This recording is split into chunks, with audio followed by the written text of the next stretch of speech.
So a while back, I cleaned up a script full of M dashes and swapped every one for a semicolon and called it done. That was a mistake. The semicolons just settled into their own repeated rhythm, reading just as generated as the dashes did. That mistake is basically this whole video. ChatGPT, Claude, and Gemini all lean hard on what researchers call negative parallelism with no single settled explanation for why.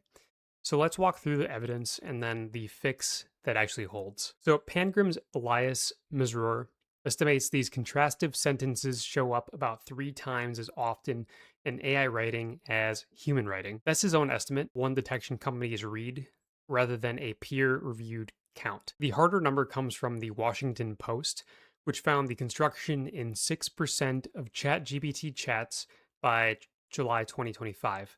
The same window, M usage on that model jumped from under 10% of responses to over 50. Kirk and co-authors measured RLHF directly and found it narrows both how varied the wording is and how varied the sentence meanings are, though their own paper admits it can't explain why. Separately, a newer study tested 12 models across 5 providers and found elevated M use already present in both the base models before any RLHF step runs, pointing toward training data as the likely driver.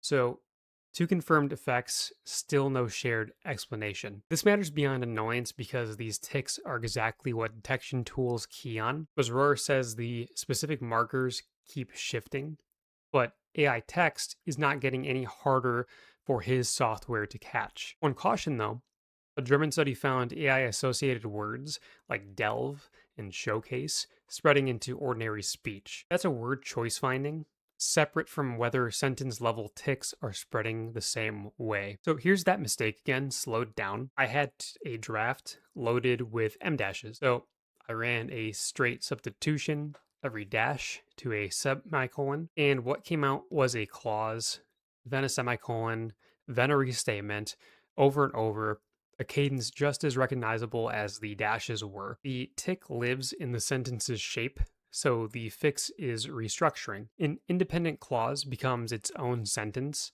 an aside moves into parentheses, a setup takes a colon. I run a version of this checklist on everything before it ships, cut the negative parallelism, drumbeat, and rewrite toward the direct claim. When you're removing M dashes, restructure the sentence rather than swapping the mark. Run a cadence check after, no more than 2 sentences in a row sharing the same shape. And vary your confidence on purpose. Mark what's confirmed, what's one source's estimate, and what's your own read. If you edit AI assisted copy or your own writing is starting to sound machine made, treat these ticks as diagnosable and fixable, worth catching before you publish. The full write up and the whole checklist are on the site at the link below. And I would generally like to know what AI tell took you the longest to catch in your own editing.